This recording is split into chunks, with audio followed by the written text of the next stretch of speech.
There's this woman named Ellie Lobel. She came down with this mysterious illness. Doctors didn't even know what the illness was. She was just like fatigued for years and years. She just always felt terrible, and it started affecting her career. And then actually she got this like horrible divorce with her husband. And so she decided, enough is enough. It's time for me to die. So she actually hired an end-of-life care person because doctors had told her that your organs are actually starting to shut down. And frankly, if you were to kind of mentally let go, there's a pretty good chance your body would shut down. So she thought, I'll go to an Airbnb in a beautiful part of California, and I will literally just stay in the house until I die. For 3 days, she laid in that bed and she didn't die. And she decided, you know what? I'm just gonna go take a quick walk and then come back and die. They're walking down the sidewalk, and on their side is this beautiful field of flowers. But as she's staring at this field, she begins to hear a buzzing sound. And she looks above her and she sees there's a bee over her head. This bee was an African killer bee, and it came down and began stinging her. And a whole swarm came over to Ellie, and they stung her over, and hundreds of times. And so Ellie, now she's thinking,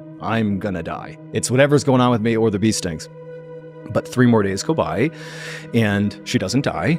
And in fact, she actually begins to feel better for the first time in like 15 years. She's like, what's going on here? Well, it turns out right before Ellie got sick, she had gone out for a hike, and she had noticed she had this little mark on the inside of her thigh. She figured it was a bug bite, didn't think much of it, but it turned out she got bit by a tick that had Lyme disease.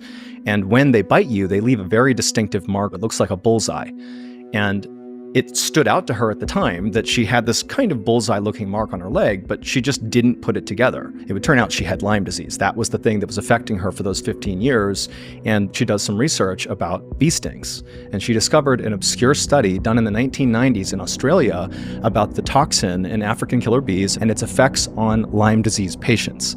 And they made this hypothesis that a certain amount of bee stings from African killer bees, in theory, could cure Lyme disease, but it was an unethical study, and they couldn't do it because it would involve swarming killer bees on a critically ill Lyme disease patient. But Ellie Lobel unintentionally conducted the experiment on herself, and it completely cured her Lyme disease. 100% healthy now. She tours the world talking about the positive effects of getting stung by bees. Dude. Crazy, right?